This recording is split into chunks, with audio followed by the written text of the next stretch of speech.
We really know how to make an entrance. We kill the music, and then here we come. Hello, everybody. Thank you so much for being here. I have to go around the other way. Look at that. Thank you all for being here on the opening night of Wish You Were Here. My name is Kate Schrader. I'll be your moderator this evening, but I know that we're all really excited because it's my pleasure to introduce to you our director, screenwriter, and producer, Julia Stiles.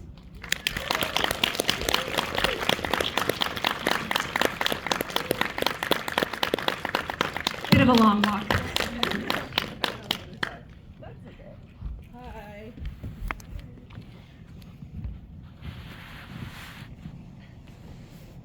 Thank you all for staying. All right. I don't have a microphone yet. But I can shout. I'm trained in the theater. We'll get the second microphone for you here. We'll give you mine. Hi. Thank you so much for staying. I'm so excited to talk about this. This is great. Okay, but you need a microphone too. It's okay. I'm also loud. Okay, I can repeat the question maybe? Okay. We'll figure it out. Congratulations on this. Julia actually snuck in at the end of the movie and got to hear all of your reactions as you were watching the wedding scene. And it's so exciting. This is your opening night. Opening night, yes. This is your hometown. Hometown. Excited crowd. Excited crowd? Question mark? Yay, thank you. How does it feel to finally have this movie out in the world? Oh my God, how does it feel to finally have this movie out in the world? It is surreal, it's so thrilling, so thrilling. This movie is really close to my heart. It's been 5 years in the making. It's in theaters, which is huge. Like, you know, that's so rare for a movie of this size, and it's so exciting.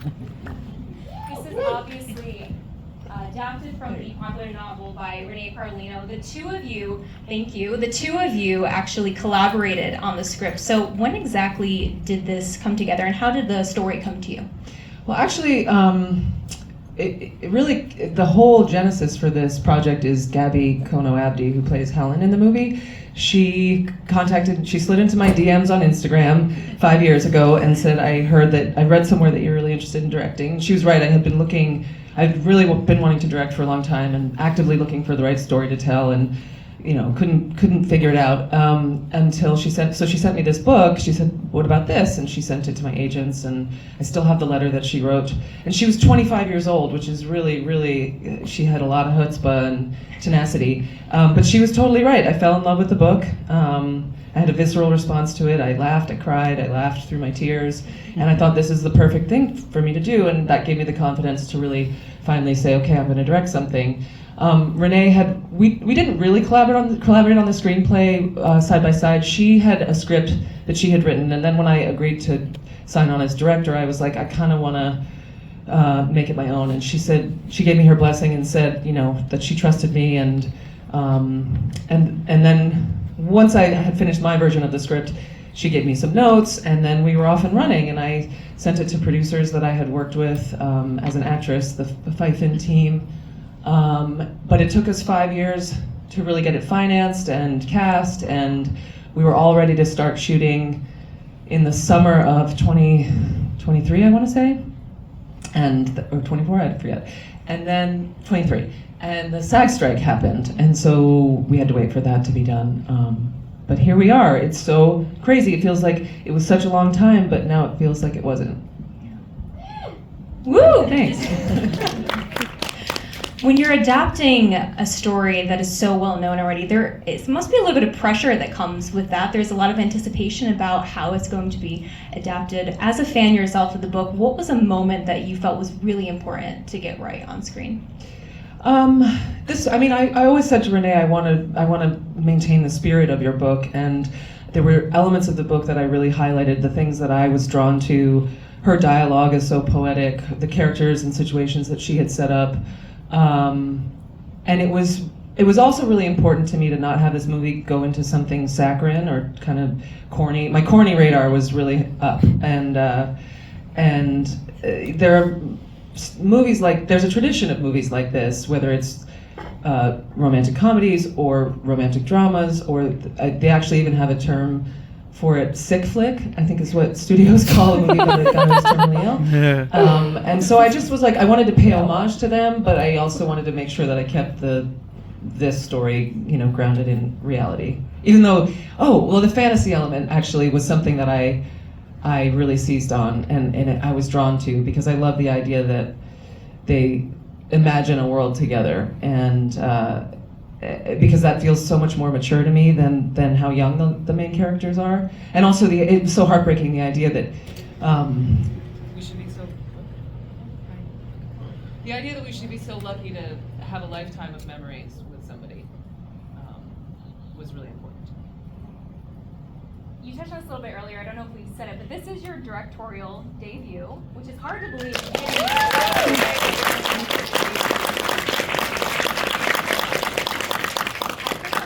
Myself included, obviously know you for your incredible filmography as an actor. You 10 things I hate about you. It's Berline's playbook. We have some fans in the house here. But was directing always the goal? When you're on these sets, are you looking, learning, listening, just taking it all in? Okay, we're back. Thank you. No, I mean, I think I had started to think, I would like to, I don't know. On the one hand, I want to say I was like 16 walking around the streets of New York City with headphones on, imagining the opening sequence to movies or whatever. But it wasn't really, I always loved acting and was really into performing for the longest time. But then it was probably in the last 10 years that I started to think I'd really love to direct a movie. I had directed a short series and then a short film. But I was pulled in the acting direction, which was great, and it wasn't really until Gabby sent me this book that it gave me confidence to say like, oh yes, I can, this is the one.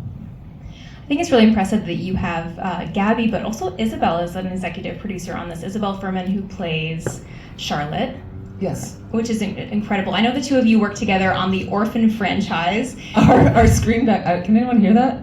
Our screen is like farting right now. I don't know why, but we're gonna pretend it's not happening. We're just gonna keep back to the movie. Ambient noise in the background. But you and Isabel had worked together on the Orphan franchise, and then Mina Massoud, just incredible, multi-talented individual. How involved were you in the casting, and did you see that chemistry between the two of them on day one? So yeah, I worked with Isabel on Orphan First Kill. I played her mom, whatever that. I mean, she was 23 playing an 11-year-old, so I guess that makes sense.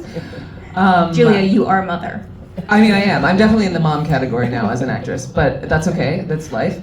But I remember being on set. It was actually, I was adapting Wish You Were Here at the same time, very much paying attention to my role as an actress, but it was during COVID time, so we couldn't do anything when we had downtime. There was no going out or socializing. So I'd come home from work and I'd sit down to write Wish You Were Here, and then I'd go to work every day and I'd watch her on set, and I was like, wow, this girl is so talented, and she has so much stamina, like to be in every single scene every day and emoting, and it takes a lot of dedication and stamina, and I knew that I needed that for Wish You Were Here. So I was really confident about her, and luckily she really liked the script and jumped on board.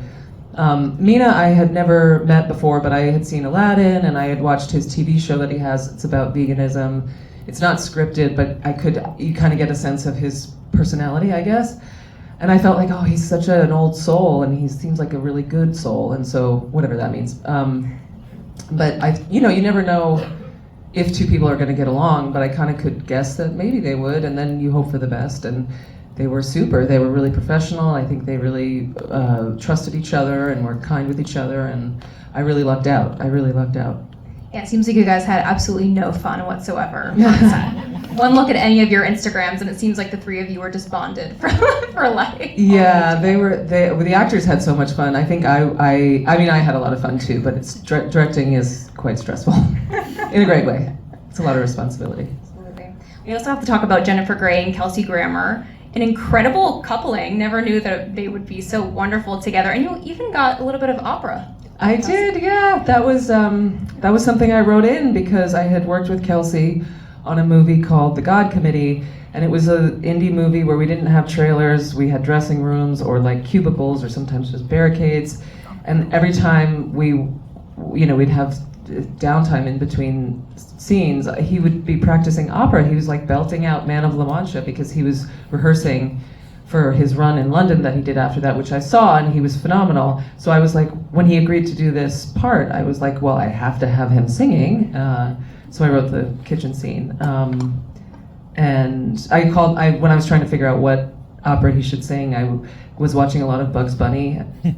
There's the Bugs Bunny opera cartoon, which inspired that. Why? We're back. You roll with the punches, Julia. I love this.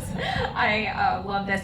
We were talking a little bit before we came out here about the music for this. So you have John Joseph Macaulay, but you also have Vanessa Carlton, which is pretty incredible. Saying that, my millennial heart couldn't take it that Julia Stiles and Vanessa Carlton are working together. Is this the first time that you were able to collaborate on a project? So this is the first movie that she scored, and John Macaulay is from a band called Deer Tick that they're married. But I've known Vanessa since high school. We weren't really friends in high school because we went to this performing arts school that we were just too busy doing our thing. She was a ballerina, I was an actress. But then in our 20s, we became really good friends because she had this song, 1,000 Miles, that came out. I had movies that were becoming popular, and we just were like, this is amazing, we've worked so hard for this, but it's really scary, what is happening to our lives? And we stayed friends through our 20s and 30s in different walks of life, now both have families, and she had always said to me that she was really interested in scoring movies, and so when I was making Wish You Were Here, I was like, do you guys want to do this? And I love the music so much. I feel like they just elevated the movie, and it's kind of a character in the movie. I was really, really lucky for that. They're great. And then we licensed some existing songs too. I had a whole playlist, and my editors put it in temporarily, but you never know if you can afford the songs. But I had a great music supervisor, Jason Altschuler, and he got all the songs that I wanted. Nathaniel Rateliff's song that's featured in the movie when they paint the mural, and then when they go out on the pier, is a song I was obsessed with. I'm a huge fan, and we were able to get that one too. Also, the song that's playing when they take the mural down is one of Nathaniel Rateliff's songs. And I think from even like the first draft of the script, when I decided that the mural was going to be a set piece and it was going to be like the representation of their relationship, I knew that it was going to be really challenging. Like, how do you show death? And we don't really want to see him dying, so how do I really make everybody feel the impact of his death? And that song was on repeat in my head for now 5 years, and I could so see. I think even as I was writing the script, like timed to that song, her walking across the mural and then walking back and then writing the name of the title of the movie. People say that directing a romance movies really is, there's so much strength in those intimate moments. It's the touches, it's the glances, it's that chemistry between the actors, which you did so well here. Obviously this is based off the book, but was there any other inspirations that you drew from that you really wanted to pay homage to in this film? Actually, I think the book is a lot more explicit than my movie, but that's because you're reading it, you're not making people perform it or filming it. My inspiration, I don't know that it was like a movie reference, but I hate I hate sex scenes for the most part, and I hate filming them, I hate watching them. So I knew that I kind of didn't want that in this movie, and then I thought, well, okay, it's a movie about love and romance. How am I going to do that? And then I started to think, okay, you have to show intimacy. So what is intimacy? And it was a meditation on that. And then I really loved what Renee had written in the book, which is this game that they play where he says, tell me how we first met. And she starts weaving this story that's made up about their relationship. And I thought that was the thing that I wanted that connects them. But I was like, okay, let's make that sexy. And then I lucked out because when we filmed that scene, and I still was leaving it open to like, maybe we'll show them kissing, maybe we're gonna have to show them get to the bed or something. And I was like, oh, I don't really want to do that, but maybe we have to.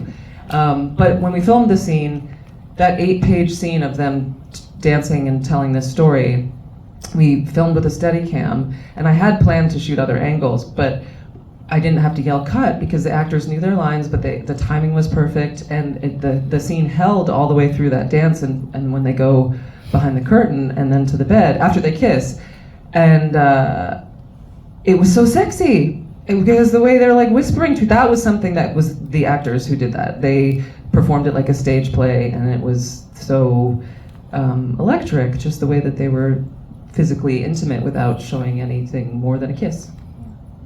There seems to be a resurgence of romance novel adaptations as of lately. Of course, this is a great example of one, but there's also The Idea of You, which came out last year, among some other ones. Why do you think that this genre is just so irresistible? I think it's more necessary now. I mean, it's a really enjoyable genre, or it can be if done right. But I feel like the thing that drew me to Wish You Were Here initially was 5 years ago during COVID. I felt like, oh yes, we all are craving connection to other people, and not in a digital way, actually in a physical way, and close up way. And that has now held for 5 years, and I just feel it more and more that I'm a romantic at heart, so there's just something that we crave about the idea of falling in love, like really connecting to another person, and they see you, you see them, and then what this movie touches on is, how beautiful it is to be able to live a life with somebody else, and how special that is. So then what are you reading now that you think you're going to adapt next? I don't know yet. I have kernels of ideas. I have been reading a lot of the books that I've read that I'm like, oh, that would make a good movie. So does everybody else in Hollywood. Yeah, I don't know. And also just creatively, I'm just surfacing out of this movie, but I love the music part. I kind of have this little seedling of an idea that I would love to do a contemporary musical, like find an artist and take an existing album or an album that they write and create a story around that. But this is like literally a seedling of an idea. I don't even know who the artist would be, but I loved putting music to this picture. So I mean, I can think of at least one artist, perhaps. Right. Maybe Vanessa Carlton. Maybe, yes. We'd love to see that. Yeah. We were talking a little bit earlier about you grew up here and you grew up watching movies. What was the movie that made you want to make movies, that really made you fall in love with this as a profession? Desperately Seeking Susan, which was a huge reference for this film, even though it's a lot, this movie is a lot of more sad, I think, towards the end, or heartbreaking, hopefully. Desperately Seeking Susan was like seminal to my childhood, and then I watched it more as an adult leading up to this film, and it really holds up. And I referenced it to my cinematographer, the production designer, the costume designer, just in terms of the colors and like costumes and the look of this film. And I sent I slid into Susan Seidelman's DMs, the director of that movie, and because I had read her memoir too, and I said, "Can I send you my director's cut? And can you give me notes?" And she did, which is awesome. I love that movie so much. And it's all the kind of thing where like I can watch it over and over again. And say, what were her notes? They were really specific. They were like at minute 1:45. I didn't quite understand what was happening here, or they were very specific. So you had sort of like you really had a mentor with you, bringing you through this whole process. Yeah. Wow, She's very generous that way. That is incredible. I want to open this up to the audience. We have a few, if anybody has any questions, we have a couple minutes. There's one, two. Can you project? Yeah. Okay, great. Over the farting screen that we have back here. I just wanted to know, there was a part where I kind of laughed, and I don't know if it was intentional. I just wanted to know if it was part of the book or you put it in there, but it's like her friend just died. Her friend's boyfriend just died, and she just comes up there like, "You want Captain Crunch?" I was just kind of, was that like in the book as well, or? You know what? So the question was about the moment when Charlotte's on the couch grieving, and then her best friend Helen comes in and is hugging her and says, "I made you some Captain Crunch." I mean, there's no better way to, react to something like that.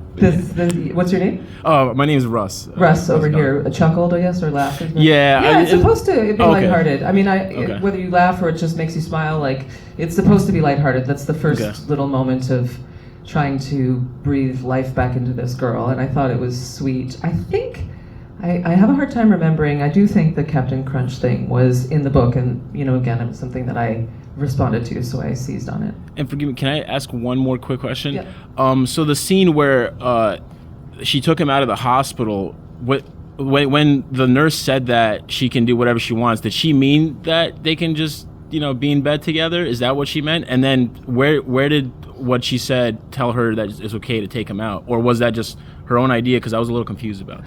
I think it's okay to be slightly, or not, nobody wants confusion, but I think and mind you, great movie. When the nurse, he's asking about when the nurse says,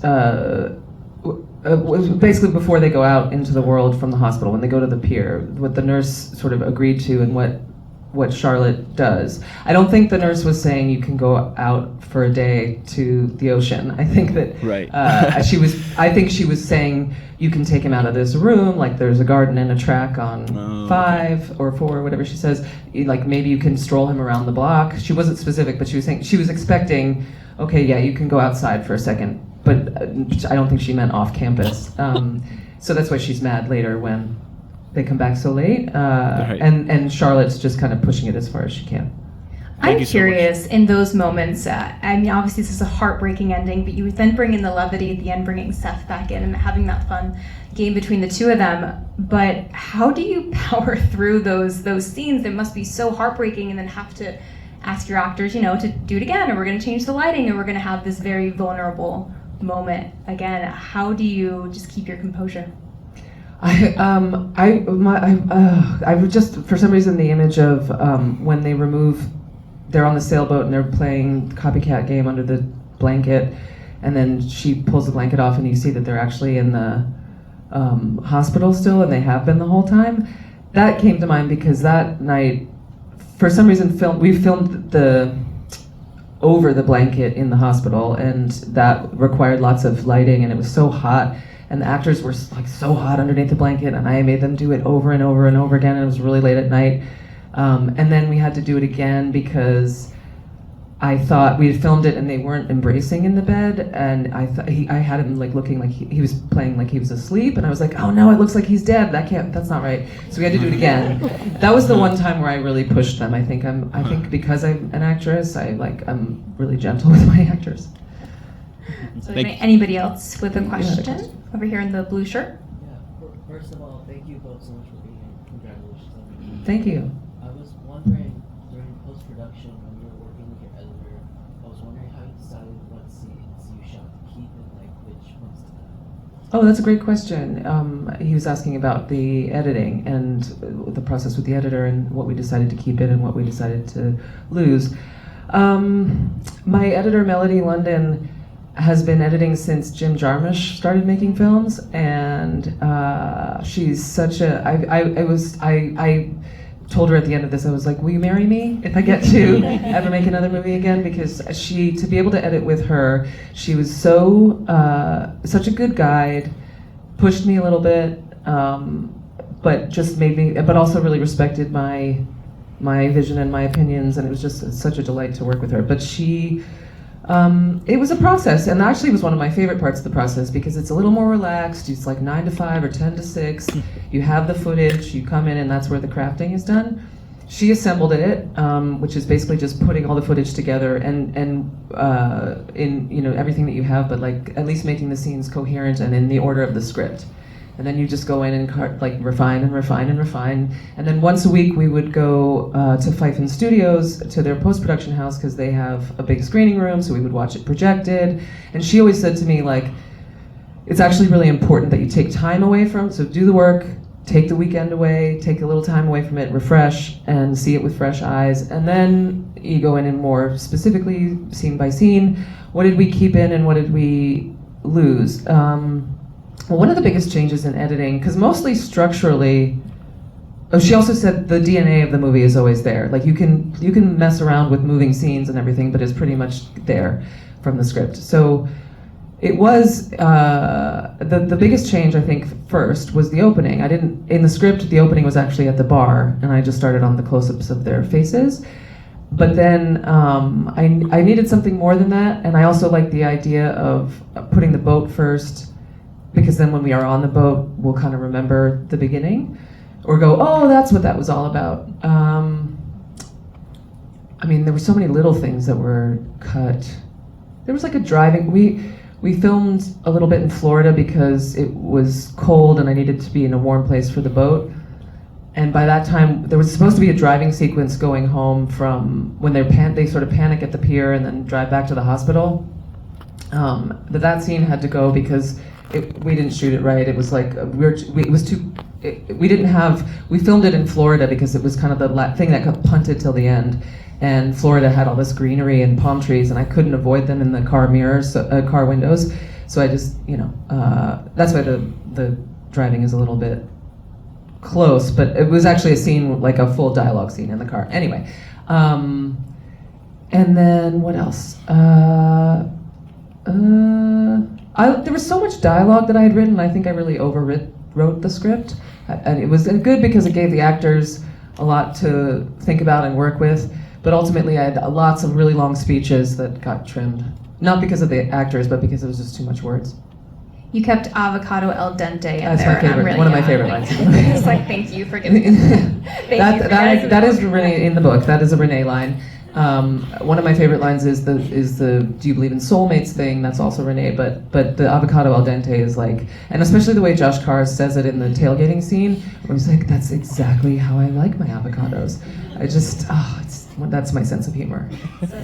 Could you quickly talk to us about filming the boat scene? Because everyone says that filming on water is notoriously like the hardest thing you can do, and you just decided that your first one you're going to take on water scenes. Everybody for 4 years tried to talk me out of it. The producers were being good producers, doing their job, saying like, can it be something else? Because filming on a boat and on water is challenging and expensive. So in the book, I said no. I was very flexible. I was very good at like adapting to other constraints. I changed in the book it's a major league or minor league baseball game that she finds Seth at, and I switched it to football partially because I thought, oh, that's such like a masculine symbol of masculinity, but. I was able to pivot with so many other things, but with the sailboat, I was like, no, it has to be a sailboat. To my producer's credit, she found a sailboat finally. But in the book, when he says, I have to get out of here, I have to go on a trip, take me somewhere because I can't die in this hospital, I need to do something. Then they go on a trip around the world. They go to like the Eiffel Tower and they take a private jet somewhere. And to me, it's fun to read, but it's like too frenetic for a film, and I just wanted to pick a really, really special place where they could be alone, and we could land with the two characters for a bit, and it seemed cinematic, and also like there's movement and freedom involved. That's why I really wanted to be on a sailboat. Do you have any other questions? I'm gonna say I saw a hand here.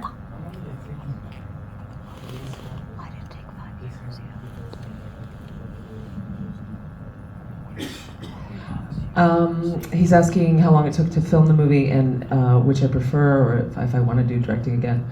Would you direct yourself No. and act? No. I did not know how Ben Affleck and all those Bradley Cooper. I just feel like it's too much. It's too many like your brain in different directions, and also so there was a scene. Like there was talk. Everyone kept saying like at one point we thought maybe we could get more money for the movie, more financing if I was in it a little bit. There wasn't a part for me really, but that also I didn't want to step in front of the camera. But for a second there was one scene in the restaurant that I had written that never made it in the film. We didn't film it because I was just like, we don't need it. There was a scene in the restaurant where I was going to be one of the customers. I was going to be like a mom with her really annoying toddler throwing stuff at the waitress, but the mom's not correcting the kid. But it was like, we just didn't need it. And I also thought it would be really distracting. I thought like, oh my God, if in the middle of the movie, all of a sudden, my recognizable face, and you know that I'm directing it, it's just like, it completely takes you out of the story, and I didn't want that. Then I thought maybe I would do like an extra, like walk in the background maybe, but I was too shy, and I was too busy with directing the movie. But I'm 100% hooked. I absolutely loved the experience of making this movie. It was the most exhilarating and energizing experience of my career, and I really would love to do it again. There was another part of your question. So we filmed for a month, but there's pre-production and post-production after that is a few months. So all in all, it's like a year to make the whole thing. But then it was 5 years from like developing the script, getting it financed, casting, and then being in production, and then post-production. Yeah, you have to really like the story that you're telling. But this really sustained my interest. Like, it's gotten deeper and more meaningful for me in those 5 years. I think we might have time for one or two more. Anyone else? I feel, yeah, I saw your hand pop up. Mine's mostly a comment, more than a question, but first, thank you for being here. It's awesome. Yeah, my pleasure. I found myself the whole movie just saying, like, that's not how life works. You know what I mean? Like, over and over again, just being like, oh, like, but then, like, my husband and I had a one-night stand and we got married. See? Yeah. It's to see a movie where it's like breaks all the rules of what you think life is supposed to be like. Is there an example of like how that's happened in your life, kind of like parallel to I keep thinking, which ex-boyfriend of mine is going to think that this movie is about him? None of them. But in terms of this is not what happens in real life, I understand that. But you know, a lot of people say they met their significant other on a one-night stand and ran off into the sunset. I also think that one of the things that is not in the book that I thought of 3 weeks before we were supposed to start shooting, and I changed it in the script because we had to simplify the sailing sequence. We just didn't have, it was too complicated. I thought, okay, how do I simplify this? And I was so drawn to the idea that they make up this story about their relationship and she's telling him stories.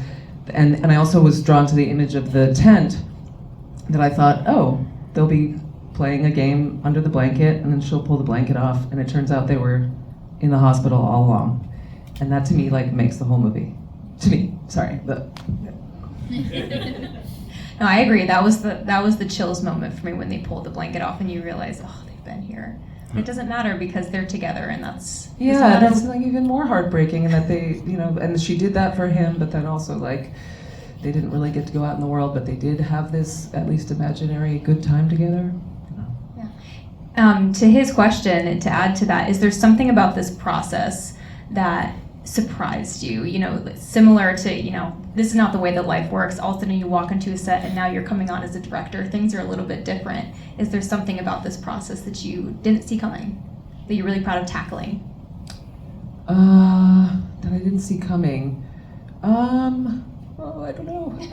There were a lot of things that I didn't see coming, and then there were the tackling part of it was actually kind of the part of the joy of directing, or that's what I really loved. Is I really loved, as frustrating as certain challenges can be, I kind of really loved problem solving. I liked, for instance, that sailing, you know, tent copycat game thing in the hospital. That to me is like thinking about like, okay, with the limitations that we have, what can I do? And sometimes the best results come out of it, you know, if you can think creatively and think on your feet.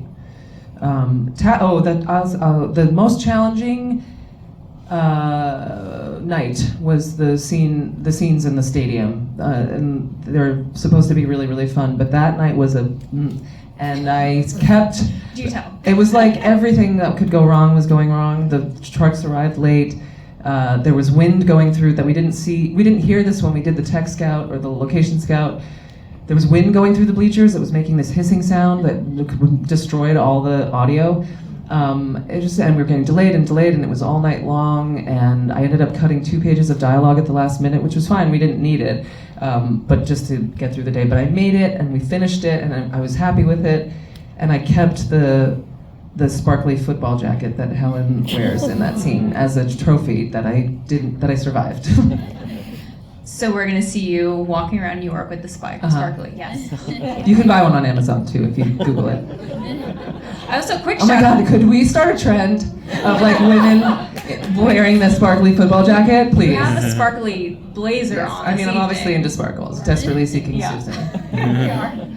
And say I loved the quick shout out to Grillo's Pickles. That Yes. sweatshirt. I'm a big Grillo's Pickles fan. That's my costume designer. It was She amazing. took the Desperately Seeking Susan reference and ran with it, especially with Helen. I love that.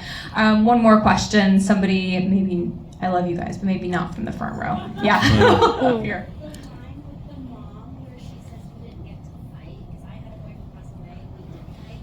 That made me laugh and cry. Did you read that? Oh. Thank you, thank you. At the line, that's such a wonderful compliment. The line about the mom saying to Charlotte, you never had the chance to fight. He never had the chance to annoy you. She was saying that made her laugh and cry. That's what I want. Yes, that speech was way longer, and then I distilled it to what I thought was the most important, which is that line. And it was just that is in the book. Most of the dialogue is in the book. I just pulled it. Yeah, that really that really hits. How do you find that tone, that line between sort of coming back to the first question, finding that the levity and the light moments, but also being honest about how heartbreaking a situation like this is, and knowing that there's so many people who are going to be watching that, who are going to say, I can see myself in this character. I have been through this. I know what that pain looks like. Maybe with the being with somebody who is terminally ill, yes, but I think certainly just being a young woman, aside from that, and him having cancer and being sick is obviously very significant, but it really to me was like, this is just the obstacle that keeps them. It's a classic device, which is these star-crossed lovers want to be together and they should be together, but there's some obstacle that's tearing them apart. But I hope that young women can relate to a lot of it and feel seen with a lot of it, and the one night stand and the being ghosted and the what did I say something wrong kind of thing. Here's this guy, Seth, who's for all intents and purposes perfect and kind and gentle and patient, but just her heart is distracted by somebody else. And then I hope that the last line of the movie I love, and it is the letter from Adam to Charlotte's second husband, to another man, saying, I hope you know how lucky you are. That to me is like, I hope that young men out there take it with them. Just women too. I feel like women need to hear it, just to know that they deserve to be appreciated and celebrated. I'm corny, sorry. We appreciate you. We thank you for being here tonight. Thank you all for also being here again. Thank you so much. Thank you. Order your football jackets on Amazon. Tell your sisters. Thank you, everyone.